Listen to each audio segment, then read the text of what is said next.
మనకి ఏ సాధన ప్రక్రియలోనైనా ఒక 4 ఐటమ్ చెప్తారు. శ్రవణము, మననము, నిధిధ్యాస, సాక్షాత్కారం. శ్రవణము ముందు ఏంటంటే వినాలి. శ్రవణము.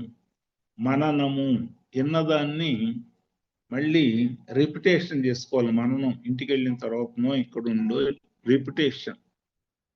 నిధిధ్యాస అంటే ఆ విన్నదాన్ని, మనకు నచ్చిన దాన్ని మళ్ళీ మళ్ళీ దాన్ని మన మీద ప్రయోగం చేసుకుని ఆచరణాత్మక మన మీద దాన్ని ప్రయోగం చేస్తూ ఉంటే ఏదైతే మనం నమ్మామో, ఏ వాయిస్ అయితే అంటే ఏ మాటనైతే మంచిగా ఉందని నమ్మామో దాన్ని మనం శ్రవణంలో సరిగ్గా విని మననం చేసుకొని నిధిధ్యాస దాన్నే మనం ఆచరణలో పెట్టాము.